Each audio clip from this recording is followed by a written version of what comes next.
start the recording in progress. Okay. To begin, an acknowledgement of country. I acknowledge and respect the traditional custodians of the land on which I'm working today, the Pambalong clan of the Awabakal people.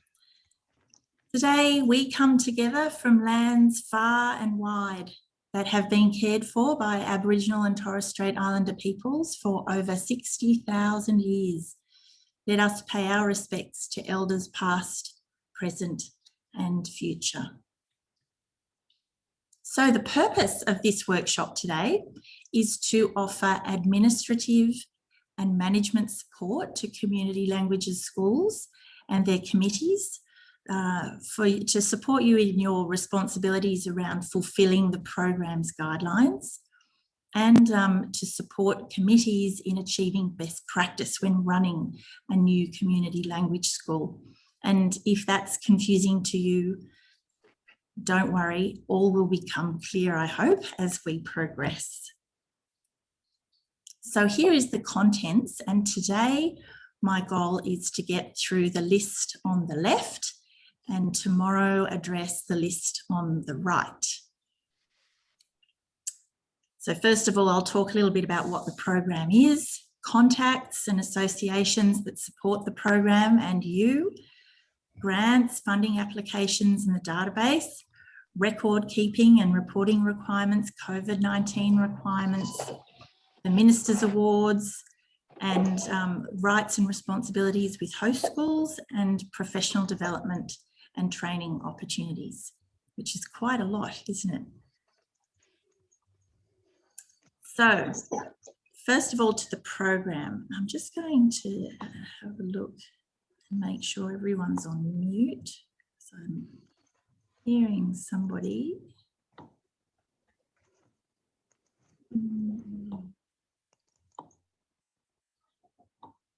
Okay, so the program. The Community Languages Schools program, referred to as the program, is funded by the New South Wales Government and managed by the New South Wales Department of Education. So your contact is with the Department of Education. The money that you receive as in your funding comes from the New South Wales Government. Schools that are approved for funding receive support from education officers. So I am one of the 3 education officers who are funded by the program to support you with the running of your school. And the 3 of us have different areas in New South Wales that we look after. Each school location is allocated 1 education officer to support you. So if you're in the south of Sydney or down in Wollongong, or maybe even further south than that, Enya will be the education officer who you'd be familiar with, who looks after your school. If you're in the centre of Sydney, Alex would be the education officer who you have had something to do with. And then if you're in the north or the northwest region of Sydney, or the Central Coast, or Newcastle, or Dubbo, then you will be looked after by me. So if you have questions about your school, the administration of your school, you can reach out to one of us for support. That said, if I get called by someone from the south of Sydney or from Orange, I'm always happy to help anybody who gives me a call. And then the program guidelines, there was a link to those when you registered for today's session. Very important. You can also access the program guidelines through the database where you apply for funding. There's a link to those there. Really important that you familiarise yourself with the program guidelines, and we'll touch on parts of the program guidelines today.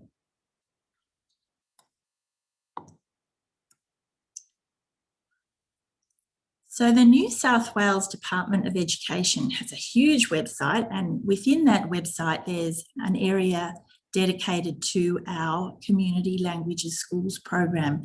And this is a wonderful source of resources and information for you. There's a screen capture here of the page that you come to when you go to this website, and you can see that there's links there for applying for the grant, for community language schools initiatives, and for forms. They're all really important resources for you and your school. So if you haven't already, I encourage you to have a look at this website. If you Google Community Languages Schools Department of Education, you'll be able to find this website.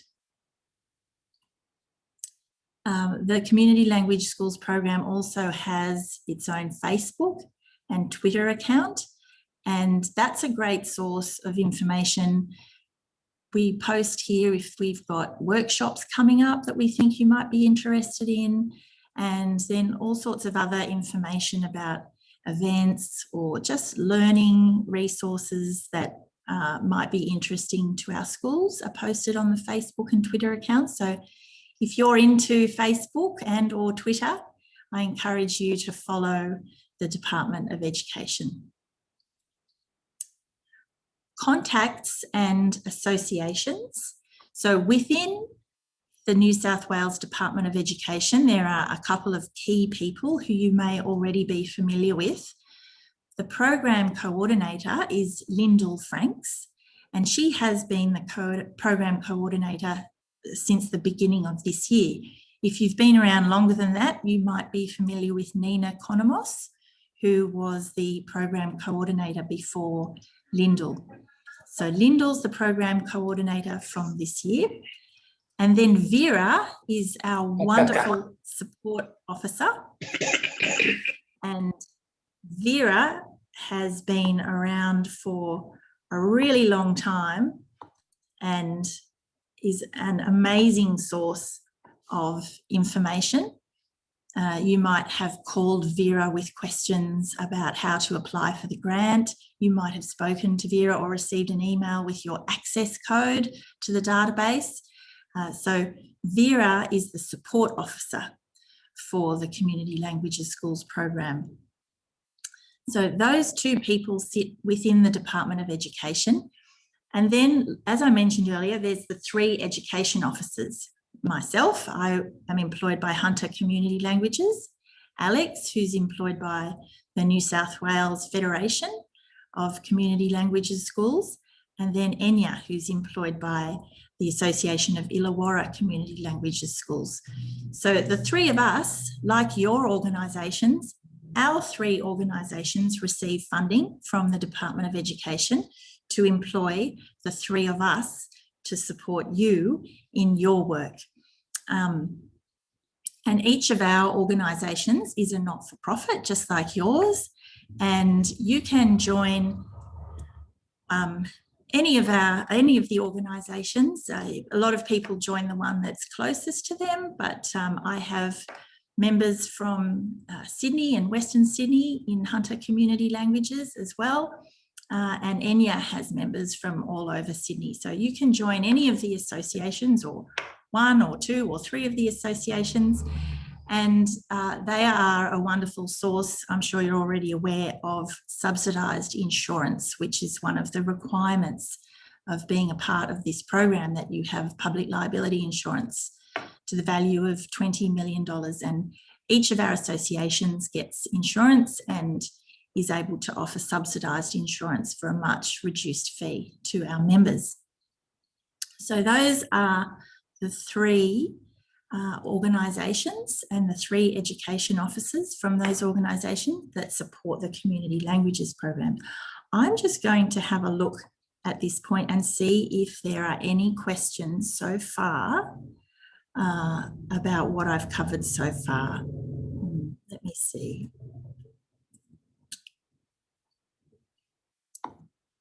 Just going to have a look in the chat, and I'm not seeing any questions. Someone has asked, is this for teachers and committees or good to share with parents? I think some parents would be really interested to understand the way that this program runs. So they might be interested to share this. You're welcome to share the link once I post the recording with all of your committees and parents, anyone who's interested to understand in a little bit more depth how the program runs. If you have any other questions, please don't hesitate to post them in the chat. And like I said, I'll have a look every now and then and see if there's any questions. Does anyone at this point have a question that they would rather ask in person? You can unmute and ask me now. I'd be happy to answer your question. Hi, Cara. Sorry, it's Miyako from Central Coast. Hey, Miyako. The question was from me, and I meant about the Facebook and the Twitter you just introduced to us. Are those good to share to the parents? Sure, yeah, that'd be a great idea to share those with parents as well. I think if parents, being a community organisation that's running the schools, it's great to give parents as many opportunities to connect with the energy and the life of the program and the school. So yeah, that's a wonderful idea. Okay, thank you. Any other questions at this point? Yes, Cara, it's me, Zakaria. How are you? Hi, Zakaria, nice to see you. Thank you. My question is for the energy that each institution had, like Federation, Hunter, and with Enya. So is there any different product? Is there like many different products that characterizes each of those institutions? Yeah, that's a really good question, Zakaria. Of course, the Federation, based in Sydney, are a much larger organisation than the Illawarra Association of Illawarra, AICLS, and my organisation, Hunter Community Languages. And I think the three organisations do have their own flavour and offer their own unique kind of support. It's interesting to know that when the program was first set up, the idea of having an organisation down in the south of Sydney and then one in the middle of Sydney and then us up in north of Sydney in Newcastle we're based, the idea was that we would be able to connect personally with organisations in those three vast areas by being ourselves geographically based in separate areas. But of course now, with everything being online, the geographical location is less important, I guess.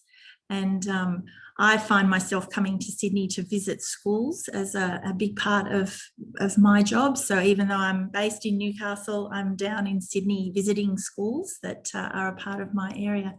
So yeah, that's an interesting question there. The three of them are unique and offer different things. So perhaps you'd enjoy looking at the three websites and seeing the flavour of the different things that they offer. Okay, thank you. Thanks for your question. All right, I might go back to screen sharing now. And as I said, please continue to put any questions that come up for you in the chat, and I'll check back in with the chat again soon. Yeah.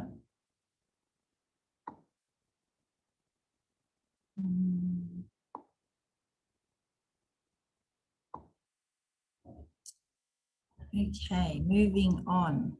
So now we come to grants, funding applications, and the database. So for new schools that have just joined the program, you will have applied for and received an establishment grant. And the establishment grant is a set amount of $2,500 for the year to get you started. And then once you've received the establishment grant once, then you'll apply for the per capita grant. And last year, the per capita grant was $133.75 per student. So those are the two grants that you can apply for to receive funding each year to run your school. And then in addition to that, there's the opportunity to apply for a specific project grant. And a specific project grant, you can apply for up to $10,000 per project. And the idea is if you've got an idea for a resource that you'd like to develop, or perhaps you'd like to try to run a conference for the people, all the different schools that teach your language, or perhaps you'd just like to run a conference for all different kinds of language schools.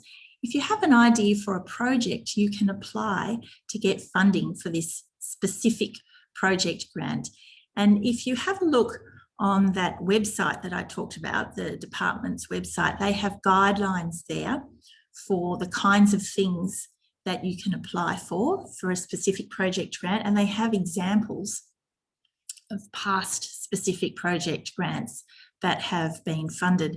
The important thing with a specific project grant is to think of a project that's going to benefit students in multiple schools. So really, when we're looking at the applications, if an application is only going to benefit your school, then it's much less likely to get funded, because we're really looking to maximise the impact of the money that's given.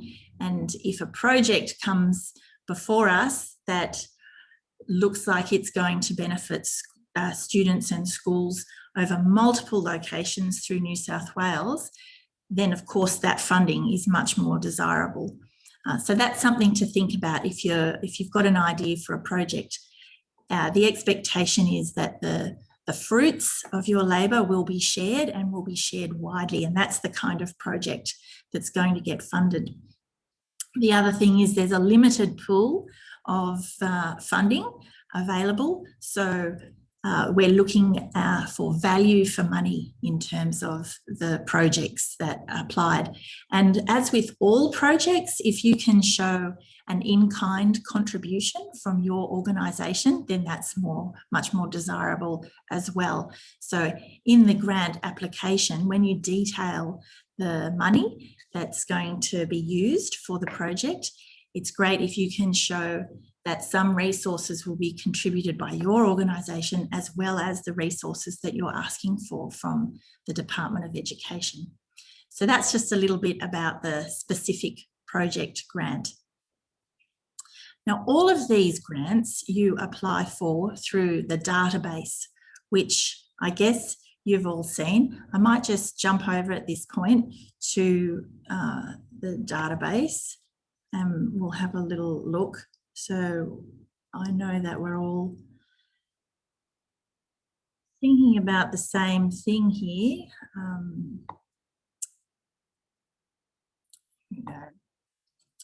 This is what the database looks like. I'm sure you're all thinking, yes, I know that. And you can see up here, there's the application for grants. Here's the application for the Minister's Awards, which I haven't spoken about yet, but I'll talk about soon. The funding guidelines, when I mentioned earlier how important it is for you to familiarise yourself with the funding guidelines, and I said how there's a link to them in the database, that's there.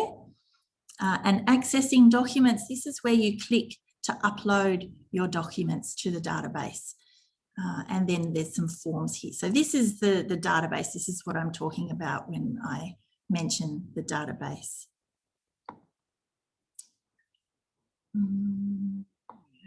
Here.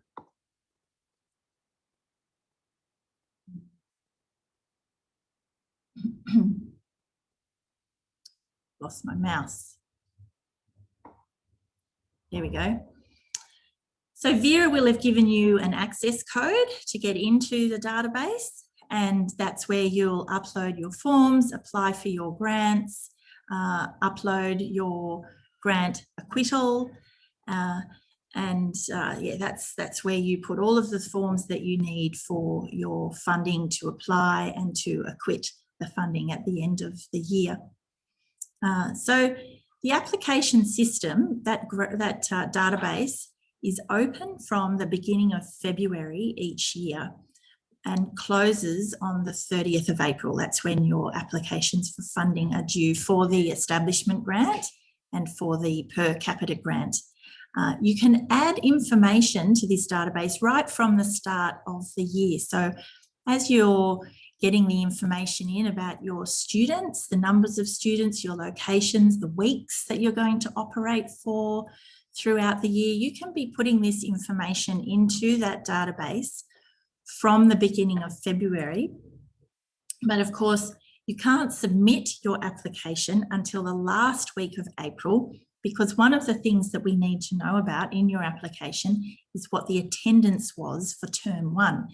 And you can't give us the attendance for term 1 until the end of term 1.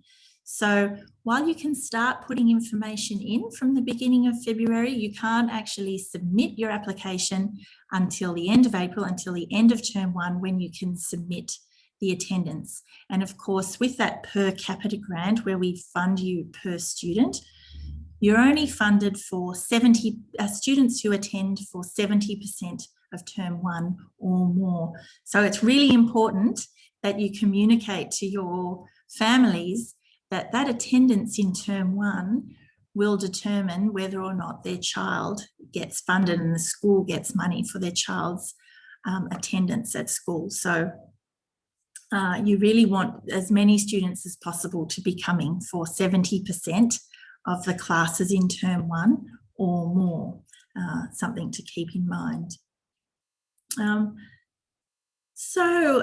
That's about all I have to say about the grants for the Department of Education, but also just to note that there's lots of different opportunities to apply for funding as well.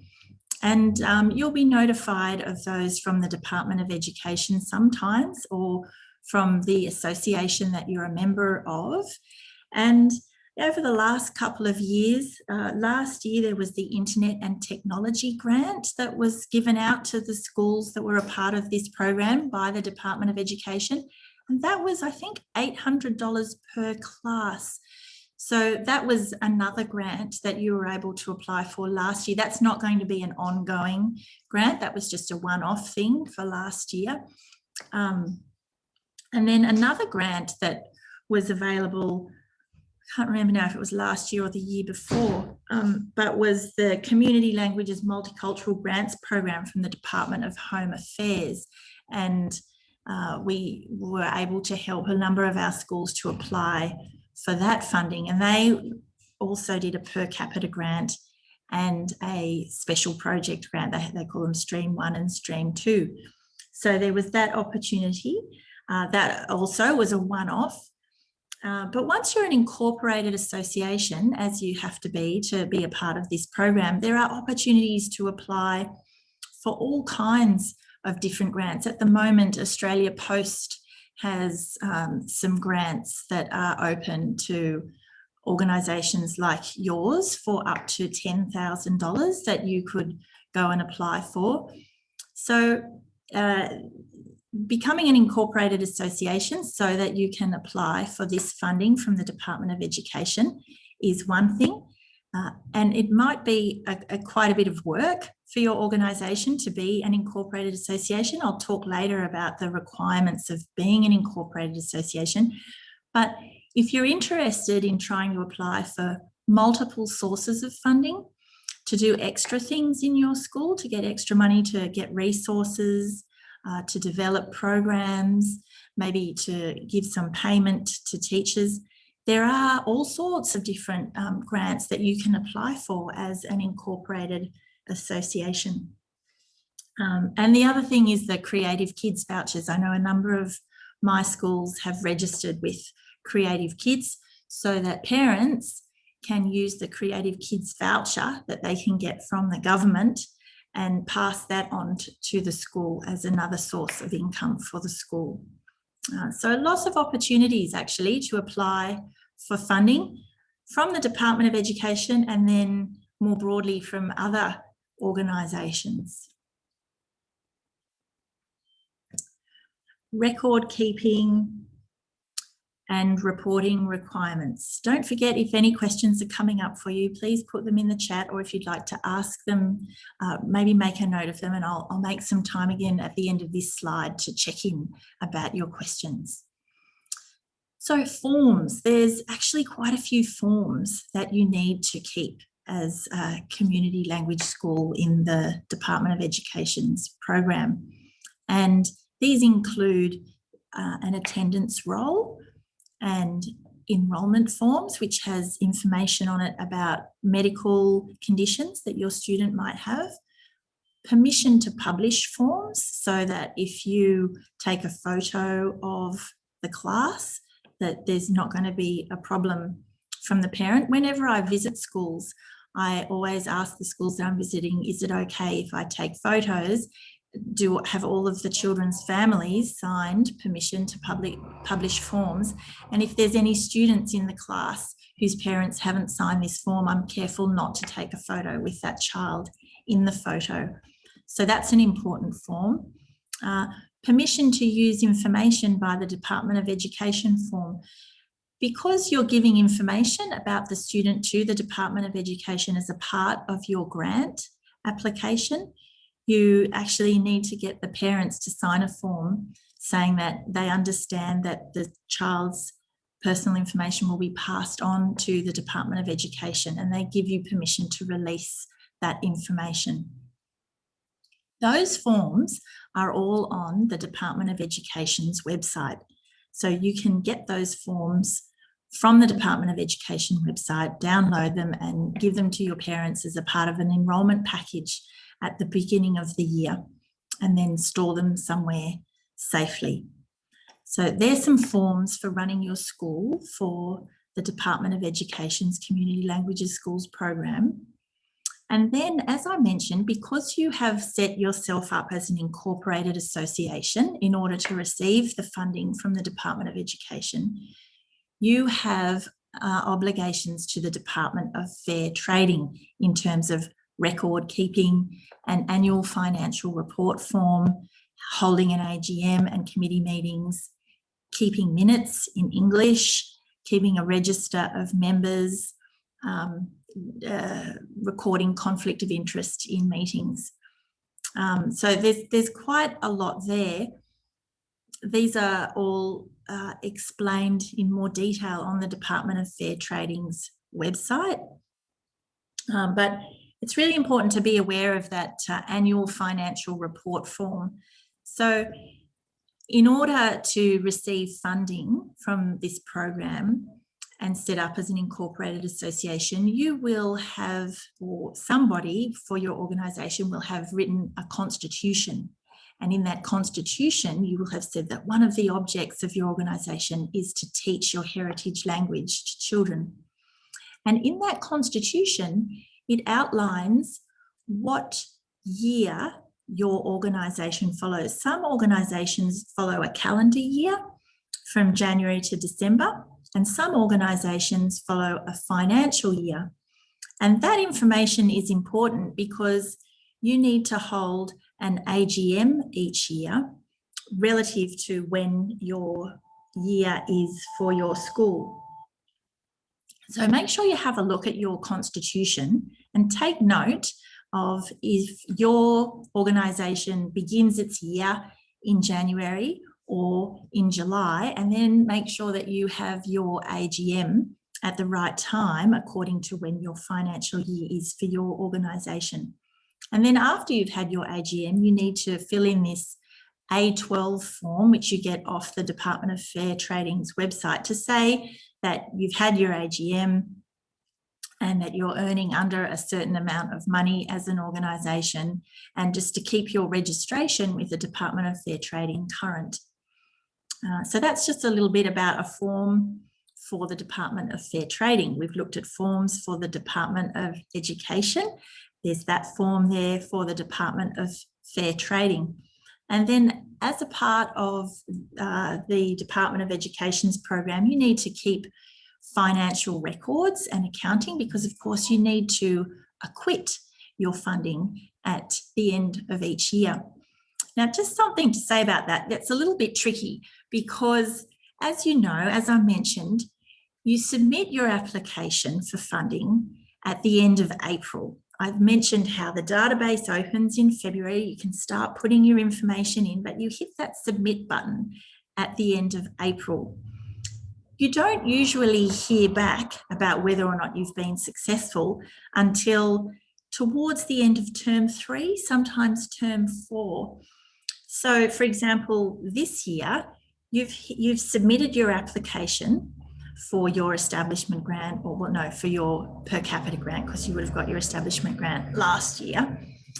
So you've submitted your application and now you wait to see if your application is approved, and then you get paid towards the end of the year.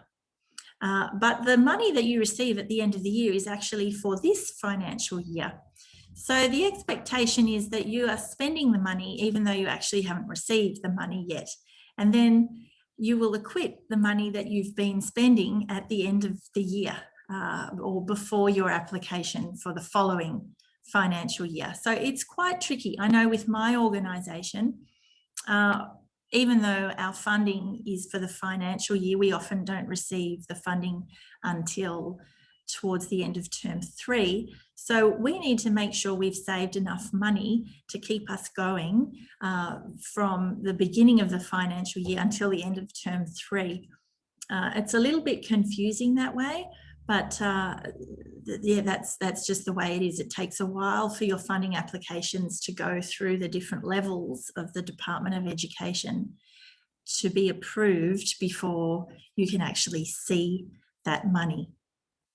So it's important to keep a record of what comes in and what goes out so that you can be accountable for the way that the money's been spent when you do that acquittal at the end of the period for that funding. The acquittals are due the 31st of March of the following year. So if you just wait until you receive the money, you could try and do all of the payments in term 4 and for a little bit of term 1 of the following year before you acquit at the 31st of March. I hope that that wasn't confusing. It took me quite a long time to get my head around all of this when I started in this education officer role. Then there's the working with children checks, and I'll cover that in a little bit more detail in the following slide, and the annual assurance for the working with children checks, which has to be completed in February each year. And I'll touch on that a bit more in the following slide. But for now, I'm just going to have another look at the chat and see if any questions have come up for you. Yeah, someone asked about the Internet and Technology Grant, and at the moment there's no indication that that will be available again this year. It looks like that was a one-off.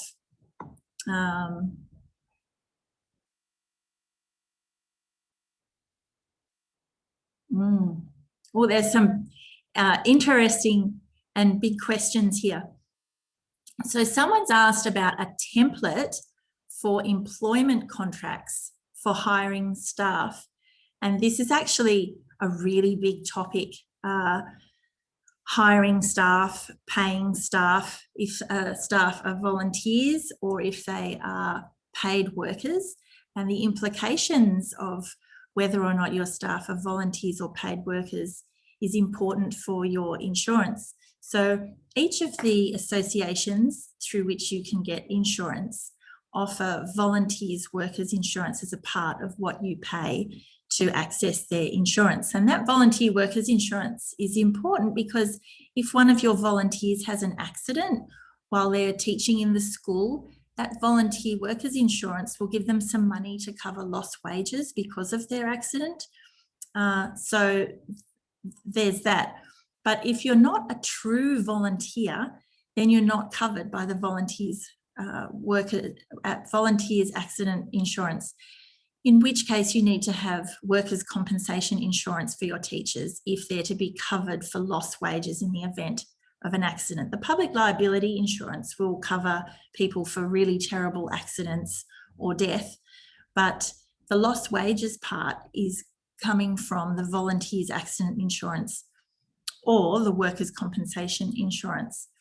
And you may be aware that you were required to submit a letter last year to the Department of Education from an accountant or a lawyer saying that your school didn't need to have this workers' compensation insurance if that's what you were claiming.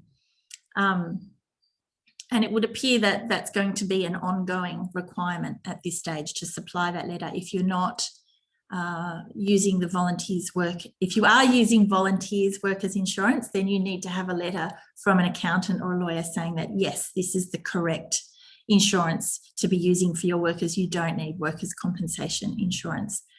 But there's a lot of confusion out there around what constitutes a volunteer and what is a paid worker. And this is the domain of accountants, really, not education officers, to provide this kind of advice.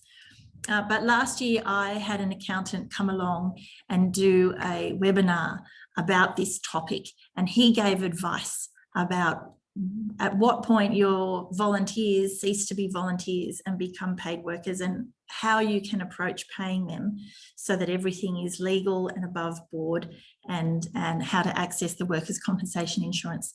So that webinar, the recording, the link to that recording is on my website. So if any of you are confused about that topic, I encourage you to go to my website and you can watch that recording, and hopefully that will make things a bit clearer for you. If after watching that recording you're still confused, then you need to get some advice from an accountant on that subject. So with employment contracts, the Department of Education doesn't provide employment contracts for you to use with your teachers. That's not really a part of the program and the support that they offer to schools. My suggestion would be, as a starting point, in that webinar that I'm talking about, that I have the recording for, he talks about a form that you can access from the ATO, and that might be a suitable template to use as for a contract for working for teachers who you are paying to work for you. And I hope that that is helpful for the person that posted that question. I can see someone asked about the per capita grant, which, yes, $133.75. Thank you, Carolyn, for putting that in there. That was last year's amount. Are there any more grants available for schools to apply for this year? No more internet and technology for this year.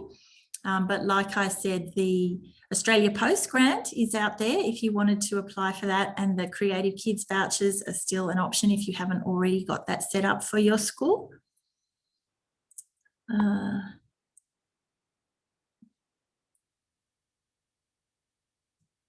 Okay, so someone's asking for more information about that Australia Post grant. I'll put a link to that. When I sent out the link to the recording, I can send a link to that Australia Post grant for you as well, so you can follow up and read about the requirements for that.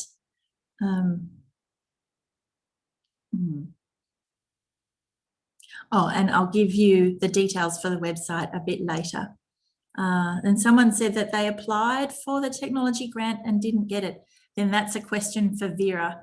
If you didn't receive the grant, even though you applied, I'd be asking Vera about that. Okay, right, that's it for the questions there. And we're at 2:40, so I'm going to skip back to continue the presentation. Okay.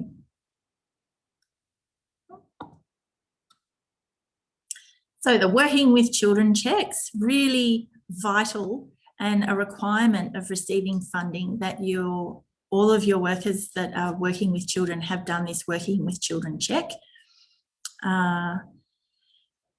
And yeah, your school, it says, as it says here, if you're using a public school to run your school, they will often want to receive the information about the working with children checks that you've done for your workers.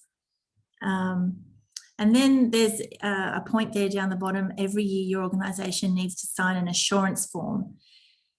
So this assurance form is really interesting.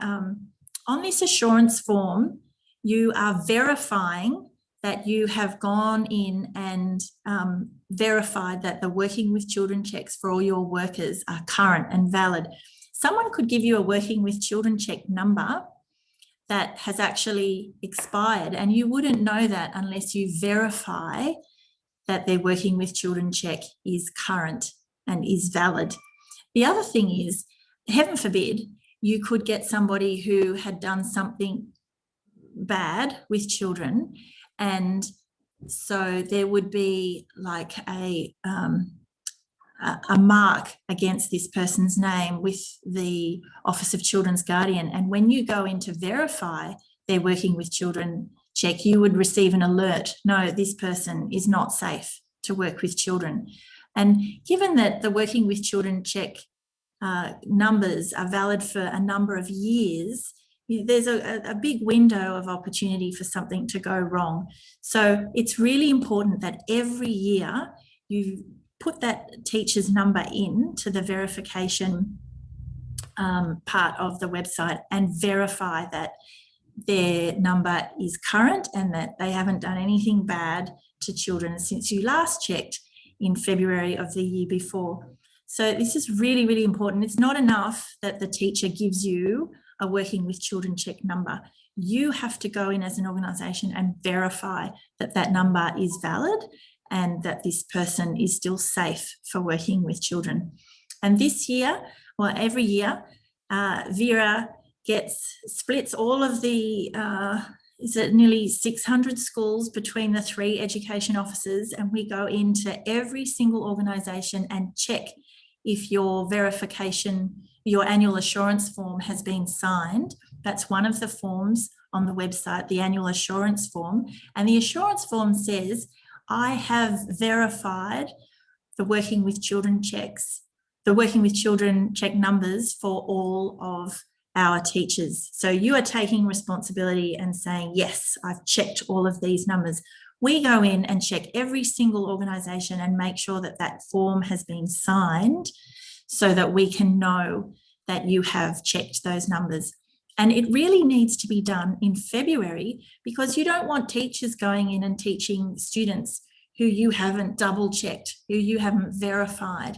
It's really not much meaning in submitting a form in May to say that you verify the numbers. We want to know that you verify them before they stand in front of a class of children. So make sure you do that assurance form at the beginning of every year. Don't leave it until later, and it really does have to be done every single year. COVID requirements. So you can keep up to date on COVID requirements through a Department of Education website. I will show you that website now. Here it is, education.newsouthwales.gov.au/COVID-19 advice-for-families. But if anything major changes in terms of the advice for schools, rest assured that Lyndall, the coordinator for the program, will communicate with you. We'll send out an email to everyone saying this is now what needs to happen. But if you just want to be keeping in touch with recommendations, this is a website where you can go to get the latest advice.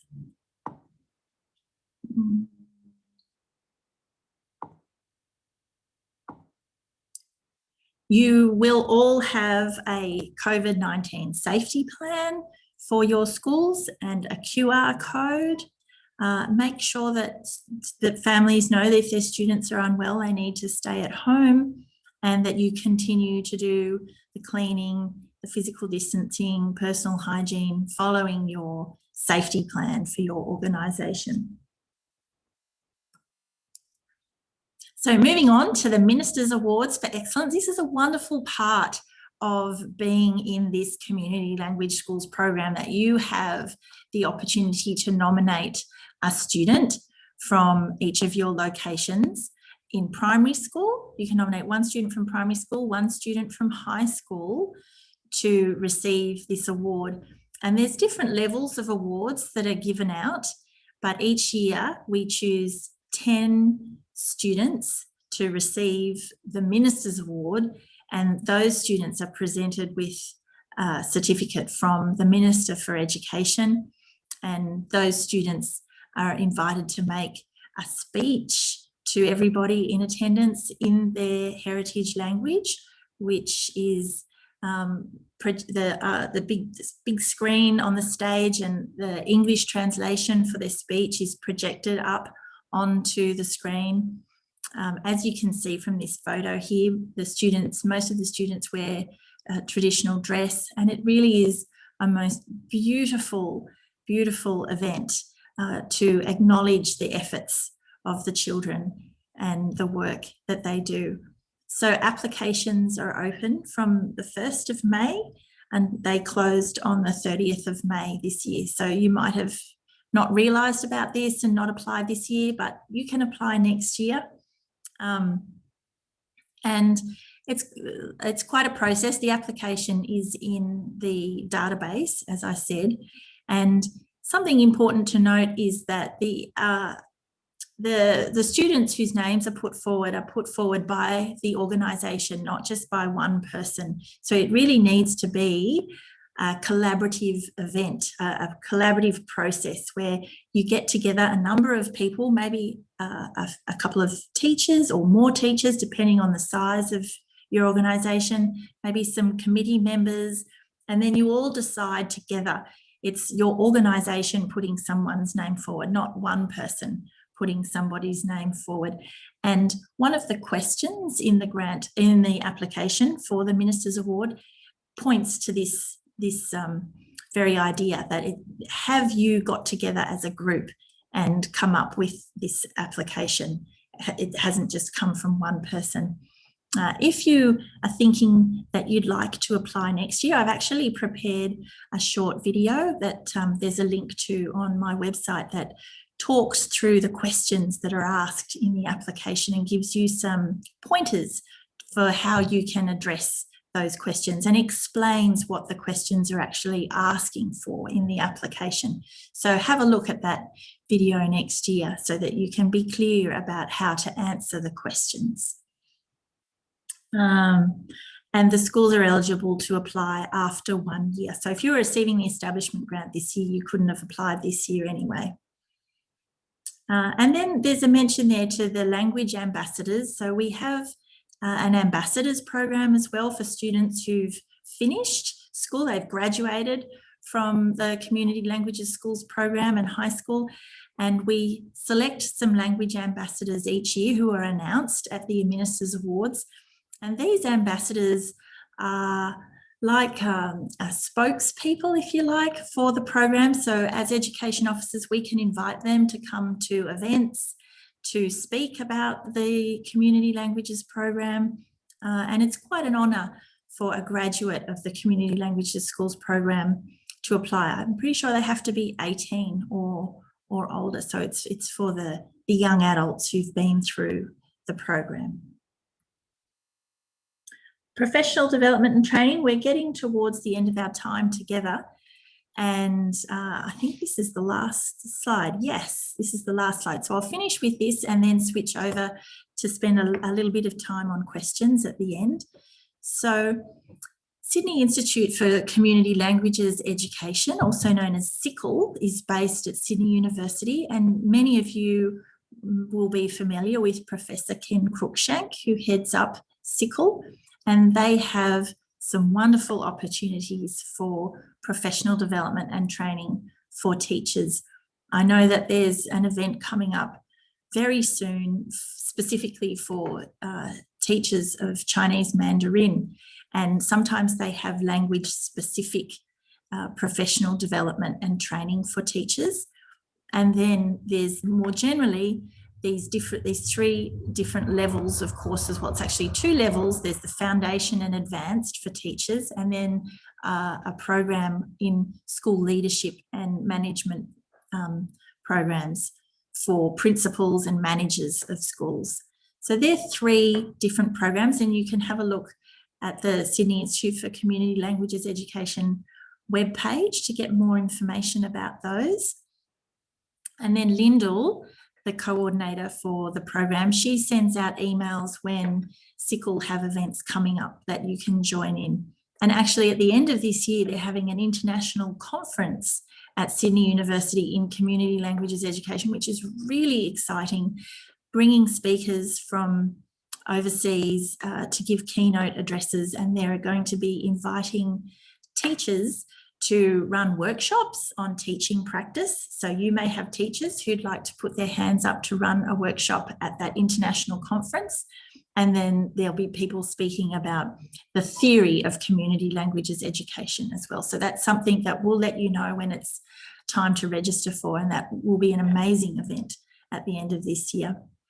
And then the education officers, we offer workshops online like this one. Quite recently, we had the online and face-to-face versions of the inclusive special needs education.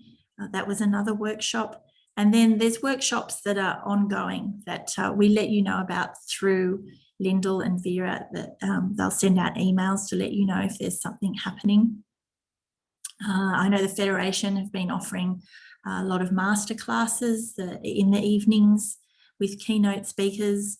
And then if you would really like your education officer to come out to your school and do a workshop for your teachers, then you can get in touch with us and we can try to arrange something like that for you as well.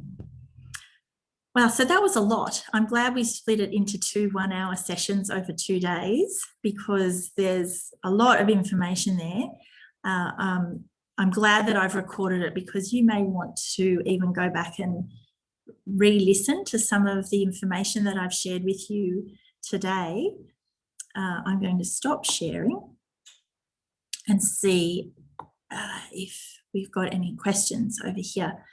So the name of the accountant and my website. Oh, yes. Okay, so I'm going to put in the chat here a link to my website and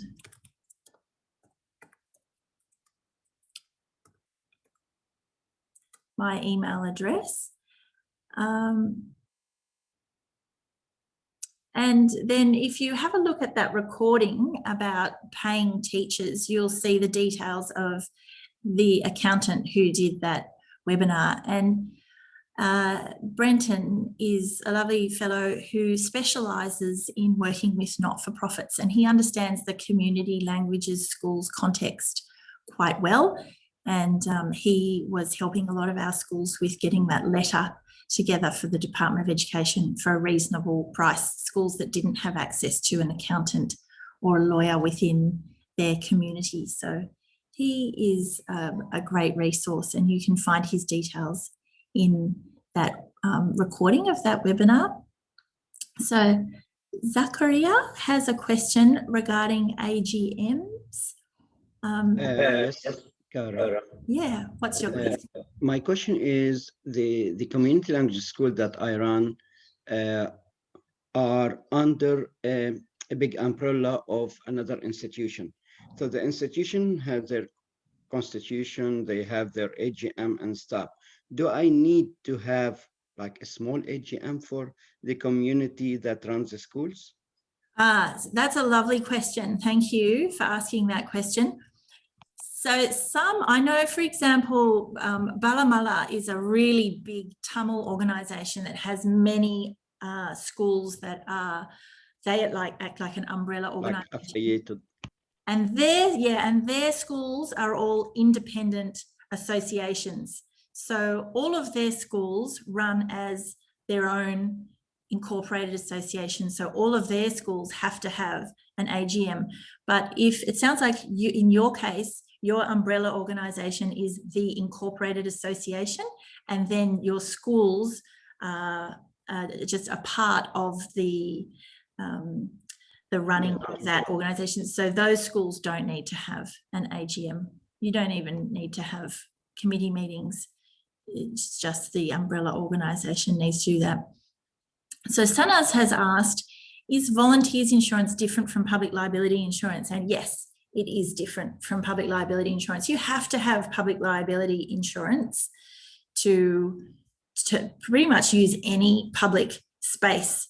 If you use a community hall, they will usually want you to have your own public liability insurance, so that if somebody falls over and hits their head and gets a terrible injury, they're not going to sue the council for the costs associated with that injury. So the public liability insurance is a requirement. Having volunteers insurance is currently not in the terms and conditions of the Community Languages Schools program, but the 3 organisations include it in the insurance that they give to you because we believe it's really important to have that. That said, of course, you have to be careful to make sure that your volunteers are true volunteers in order to be covered by that volunteers insurance. Yes, I will share the recording of today's session. So a quick summary of who would be eligible for the Ministers Award. So once you've been running for a year as a school, you can nominate 1 primary school age student and 1 high school age student to receive a Ministers Award. So in summary, that's it. 1 primary and 1 high school. One last question, Cara, please. Yeah, sure. It's in regards to the language ambassadors. I read that shouldn't be like a current teacher in the school. I think you're right about that, Zachariah. But yeah. But my question is, for example, I have a student that was in one of our community language schools, but now she is helping in admin work within the school. Can she be like an ambassador or no?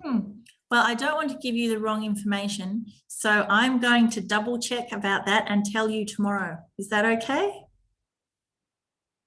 Of course. Thank you. Excellent. No problem.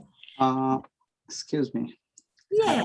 I have a question, like the educator, if they are unpaid, like volunteer, do we need the work compensation insurance? No, if they are unpaid, then they are truly volunteers and you don't need workers' compensation insurance.